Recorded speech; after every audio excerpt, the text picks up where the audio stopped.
Assalamualaikum warahmatullahi wabarakatuh. Perkenalkan, nama saya Fawaz Ali Rofi. Dalam video kali ini saya akan membahas tentang materi logika dalam filsafat ilmu. Logika dalam filsafat ilmu. Logika adalah salah satu cabang filsafat. Sebagai ilmu, logika disebut dengan logika epitisme. Latinnya logika scientia atau ilmu logika, ilmu pengetahuan yang mempelajari kecakapan untuk berpikir secara luas, tepat, dan teratur. Ilmu di sini mengacu pada kemampuan rasional untuk mengetahui dan kecakapan yang mengacu pada kesanggupan akal budi untuk mewujudkan pengetahuan ke dalam tindakan.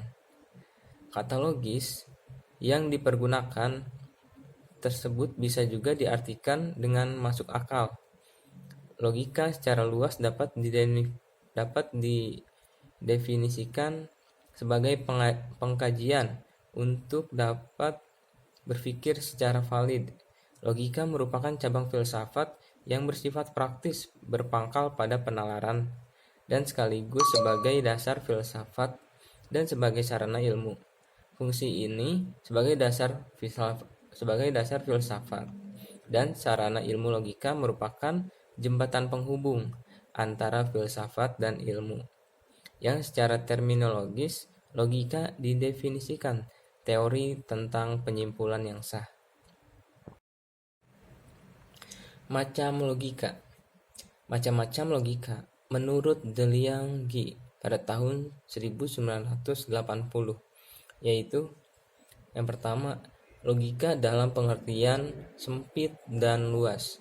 Arti sempit logika dipakai dengan logika deduktif atau logika formal, sedangkan arti luas pemakaiannya mencakup kesimpulan-kesimpulan dari berbagai bukti dan tentang bagaimana sistem penjelasan disusun dalam ilmu alam serta meliputi pula pembahasan mengenai logika itu sendiri.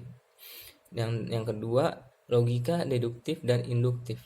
Logika deduktif adalah cara berpikir dengan menggunakan premis-premis dari fakta yang bersifat umum ke khusus yang menjadi suatu kesimpulan. Yang ketiga, logika murni dan terapan. Logika murni merupakan pengetahuan mengenai asas dan aturan logika yang berlaku umum pada semua segi dan bagian dari pernyataan-pernyataan dengan tanpa mempersoalkan arti khusus dalam sesuatu cabang ilmu dari istilah pernyataan yang dimaksud. Logika terapan adalah pengetahuan logika yang diterapkan dalam setiap cabang ilmu, bidang-bidang filsafat, dan juga dalam pembicaraan yang menggunakan bahasa sehari-hari. Dan yang terakhir ada logika filsafati dan matematik. Logika filsafati merupakan ragam logika yang mempunyai hubungan erat dengan pembahasan dalam bidang filsafat, seperti logika kewajiban dengan etika atau logika arti dengan metafisika. Sedangkan logika matematik menelah penalaran yang benar dengan menggunakan metode matematik serta bentuk lambang yang khusus dan cermat untuk menghindarkan makna yang ganda. Penalaran adalah kemampuan manusia untuk melihat dan memberikan tanggapan tentang apa yang dia lihat. Karena manusia adalah makhluk yang mengembangkan pengetahuan dengan cara bersungguh-sungguh. Dengan pengetahuan ini, dia mampu membedakan mana yang baik dan mana yang buruk. Penalaran dalam contoh yang nyata dapat kita temukan pada perbedaan manusia dengan hewan, yaitu apabila terjadi kabut, burung akan terbang untuk menghindari polusi udara yang memungkinkan dia tidak bisa bertahan hidup. Sedangkan manusia akan mencari tahu mengapa sampai terjadinya kabut, bagaimana cara menghindari kabut apa saja komponen-komponen yang terkandung di dalam kabut, apa saja penyakit yang diakibatkan oleh kabut. Penalaran manusia bisa terjadi karena dua hal, yaitu manusia mempunyai bahasa dan manusia mampu mengembangkan pengetahuan. Dua hal inilah yang membedakan manusia dengan hewan dan diharapkan manusia mampu memposisikan dirinya di tempat yang benar. Macam-macam penalaran. Yang pertama, ada penalaran deduktif. Penalaran deduktif atau disebut logika deduktif, yaitu penalaran yang membicarakan cara-cara untuk mencapai kesimpulan-kesimpulan apabila lebih dahulu telah diajukan pertanyaan-pertanyaan mengenai semua atau sejumlah di antara suatu kelompok barang.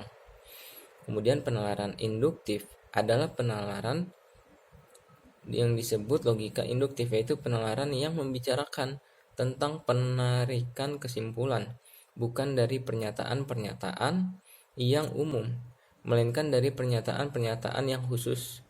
Kesimpulannya hanya bersifat probabilitas, berdasarkan atas pernyataan-pernyataan yang telah diajukan.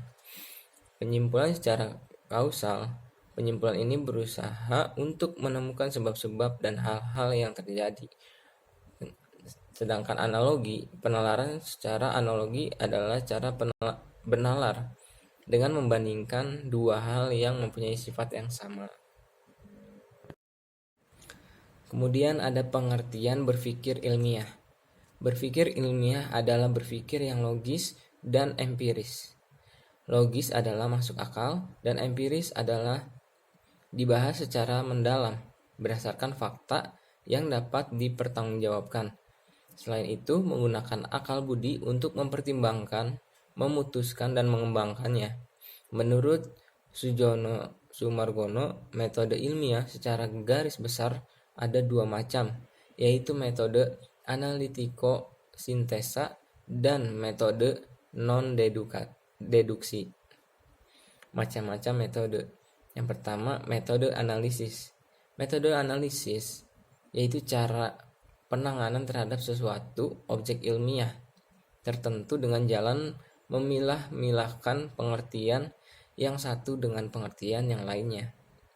Dan yang kedua ada metode sintesis, yaitu cara penanganan terhadap sesuatu objek tertentu dengan cara menggabungkan pengertian yang satu dengan pengertian yang lainnya sehingga menghasilkan sesuatu pengetahuan yang baru.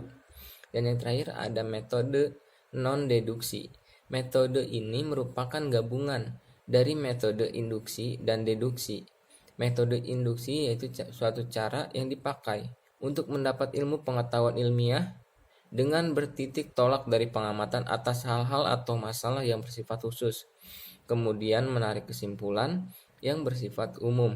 Sedangkan metode deduksi yaitu suatu cara yang dipakai untuk mendapatkan pengetahuan ilmiah dengan bertitik tolak dari pengamatan atas hal-hal atau masalah yang bersifat umum, kemudian menarik kesimpulan yang bersifat khusus. Sekian pembahasan materi logika dalam filsafat ilmu. Terima kasih. Assalamualaikum warahmatullahi wabarakatuh.